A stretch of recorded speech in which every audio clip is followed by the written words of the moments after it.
All right, everybody, welcome to the show. This is Uncle James, and I got my foot in it.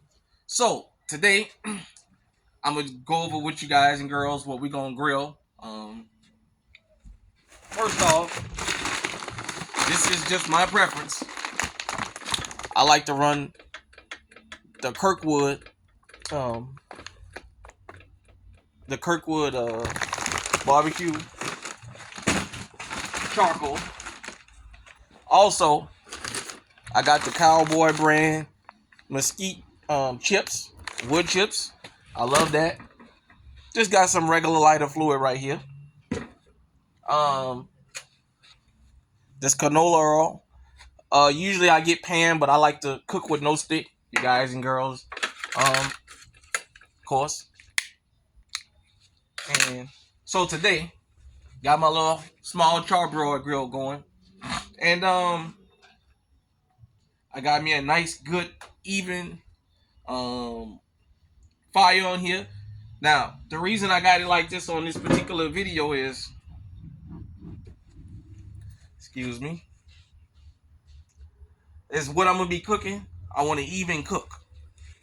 So I got some chicken, leg quarters sliced in half, and I'm gonna have some carne asada. Now, I know for those of you who heard me say carne asada, to my Mexican slash Mexican Americans, I know for us black folk, we say the cookout, and y'all say the carne asada. But so I got some pre-seasoned leg quarters, as you guys and girls can see. It's cut in half. I've been letting this go. So put a couple pieces of this. Let me turn it. Let me turn it this way.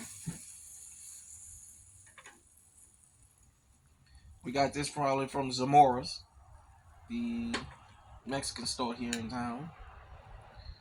Also, you guys and girls can see I got my little wash bucket there. And it's gonna take a little bit to cook. So I got that.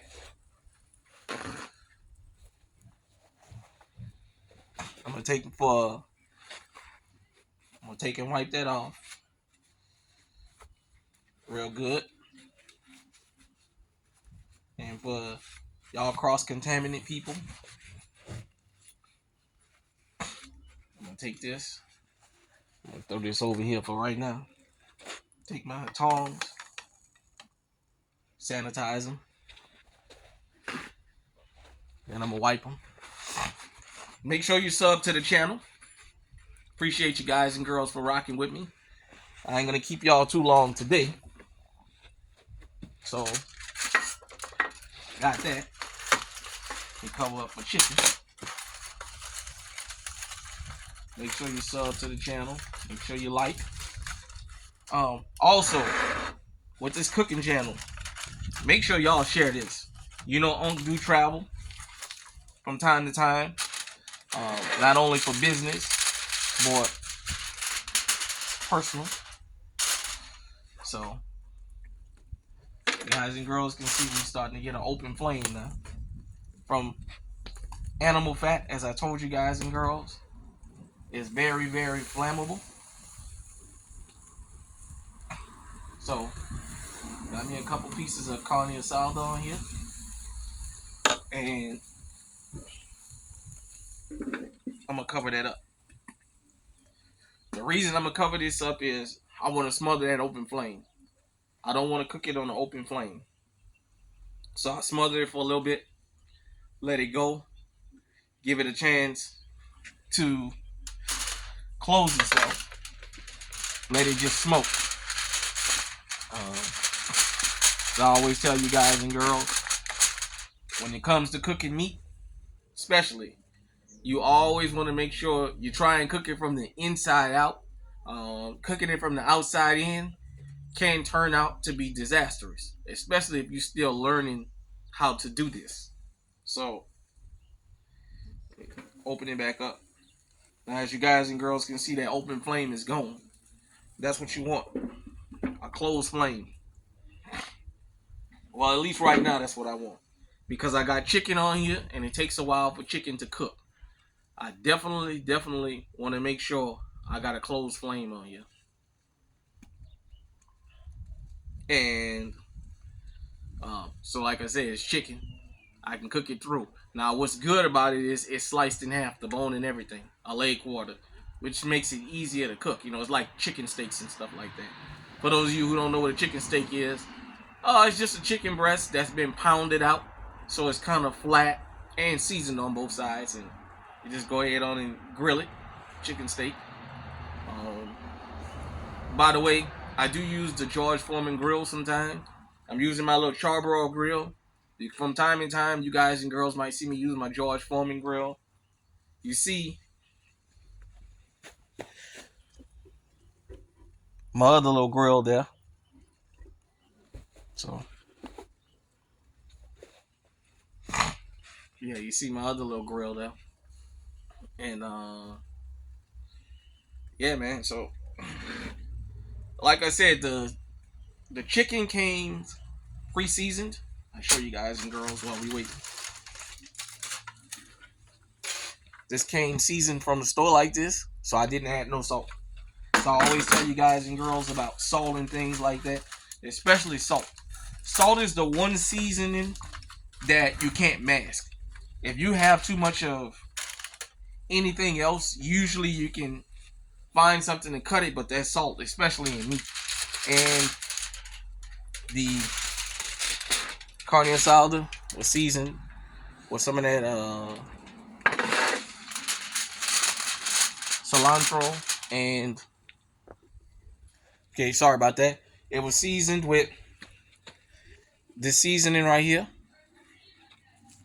and this one right here, as you guys and girls can see. One of them has like a lemon flavor to it, and the other one is just normal. And cilantro and lemon, or limon, as they say in Espanol. So that's good. That's good. So I'm gonna flip my meat, my carne asada, because it's a lot thinner. I'm gonna go ahead and flip my chicken also. Now the skin on the chicken is something else you want to make sure you try and get right. And I'm gonna cover this back up because I don't want that open flame to start. So you guys and girls can see. So, like I said, when it comes to barbecuing, I'm always showing you guys and girls what methods work for me. Um, I ain't won no barbecue competitions and none of that. But I think I've done a good job throughout the years. I know I've done a good job. It is one of the things I have become better at. Um, so just take it from there and just see what it is. You know what I'm saying? So it's a good day out here. Like I said, one more time. This cilantro, lemon. I try and show people what I season my food with. Um, Sometimes you might see on this channel, you're gonna see sometimes the same dish made with different seasoning, because sometimes the seasoning does change the taste of the dish. So have to make sure we remember that. So every couple minutes that I'm grilling, especially on this small grill, and I have my fire evened out, I'm definitely gonna be watching. I'm definitely gonna be watching. So I'll turn this one back over and just give everything a little chance. I can see the fat coming through, so that's good. Like I said, the skin on the meat. Just close it like that, and you let it roll. Definitely, you let it roll. I'm gonna wipe this off, especially since I'm outside. Do my little dip for everybody. You see, um, I try and be realistic when I do this. I know sometimes some people are in more professional settings. Uh, this channel is still in its infancy. I like to try and give a realistic video of what you would do, not something that's over crazy. You know what I mean? Like, I don't have an outside sink, so I'm not gonna uh, stir and then stop and wash my hands. It's realistic that you might move two or three things with your tongs. Sometimes you will have chicken, beef, and pork. It's not realistic in a regular setting that every time you change the beef over, you're gonna dunk your tongs in water and then that's not realistic. It's more realistic that you're gonna move everything around because it's on the same grill. For anybody that might notice, it might say, "Well, you turn beef and chicken over with the same tong." This is not restaurant cooking. Number one. Number two, even in most restaurants, whether you believe it or not, when stuff goes on the grill, most cooks don't use two or three different tongs because they got two or three different types of meat. It doesn't usually work like that. That's just what it is. Now, do we have multiple tongs when we cooking? Yes. Just like your saute cook might have two or three different spoons for two or three different reasons. And after they done with a dish, let's say you got Alfredo and you got something in red gravy. Well, you can't use the same spoon because the color will transfer. But just in a typical grilling situation like this, the majority of us out there ain't gonna keep dipping our tongs in water and wiping them off because we got two different types of meat. We just gonna roll with the punches. See what I'm saying? We just gonna roll with it. That cilantro on there. Like I said, this chicken um is in a spot that doesn't have the majority of the heat. So we'll just let this go for a little while. Yeah, we got a ways to go. And yeah, like I said, close everything back up and I'm gonna let it go for a while. That be that. So, you know, however you like your carne, however you like your chicken, there's differences in my honest opinion in a small grill, a bigger grill, and a smoker. To me, the one that you can probably have more time with is a smoker. And what I mean by that is because, especially an electric smoker, this charcoal is a little bit different. With an electrical smoker, you controlling the time. Um, Also, another thing about using an electrical smoker, it's even more important than when you're using charcoal, especially in a place like Iowa where it gets real cold. The winter makes a big difference in the sense of with an electrical smoker, you have to be on it. Like I got a smoker master built, I think 275 or was it 280, 290, 295, I believe. Is the highest it goes. When it's really cold, it takes a while for it to, so you have to take that in consideration.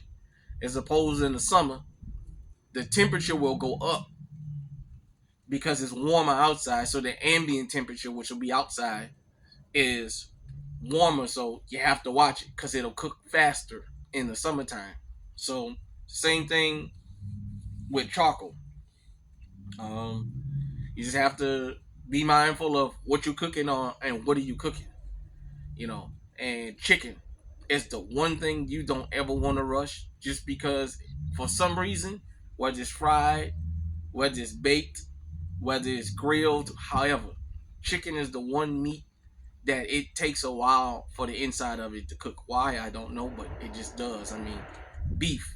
You can grill beef, you can grill anything else, and but chicken, nah. So you definitely have to make sure you're being cautious when you're cooking chicken.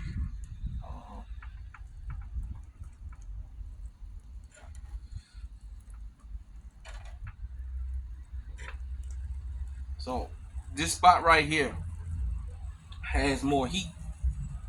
So what you do is you rotate your meat.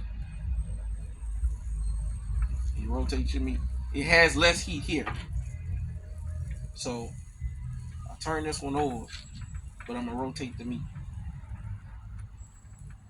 I'm gonna rotate the meat. And the reason, as I said, that I'm gonna keep it closed is I don't want the flame to come up and burn the outside of the meat to the point where it doesn't want to cook. So that's why we doing it like this. Okay, everybody. It's been a little bit. I'm gonna show you guys what's a good.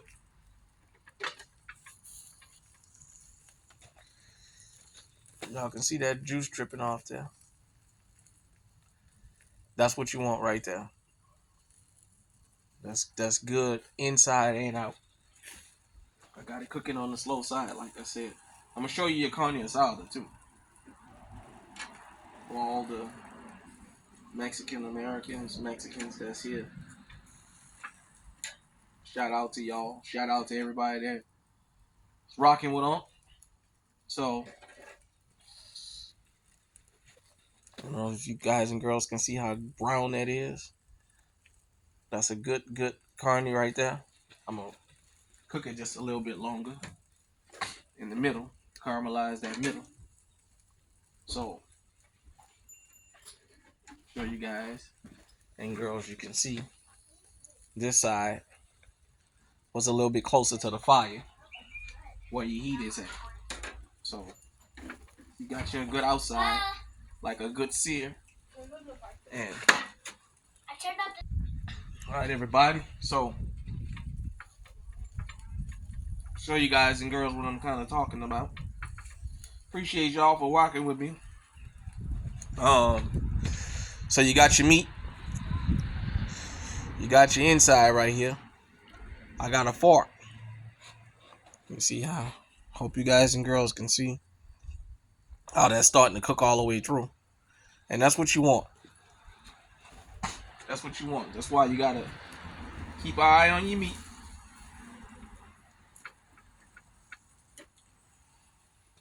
This carne is well done. Definitely. Both of these pieces, definitely well done. So I'm gonna take those out.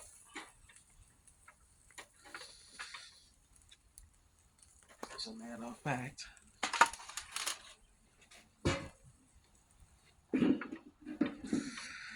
close this up. Open this up. Let me go get something to put this on. Alright, everybody. So, got me a carne asada.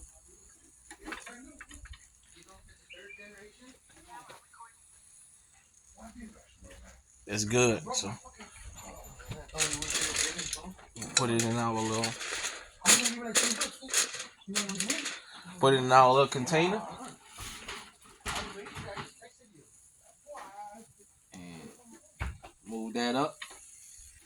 Our chicken, like I said, because I've gotten a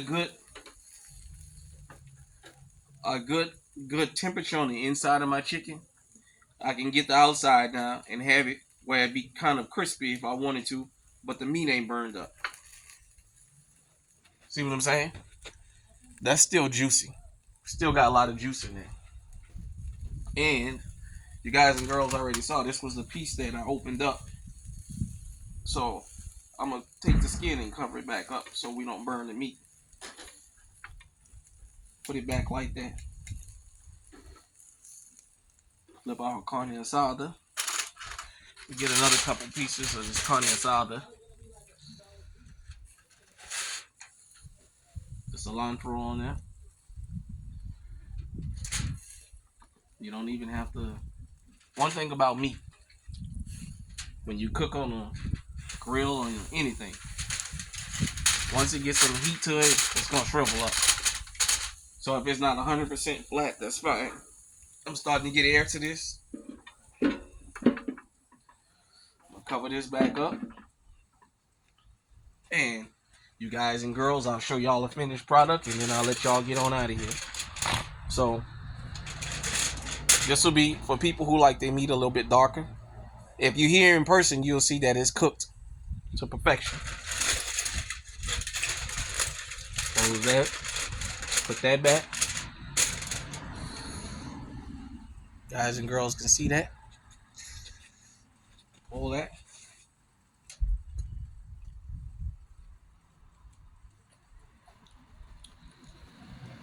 So soft and tender, even people with no teeth can chew it.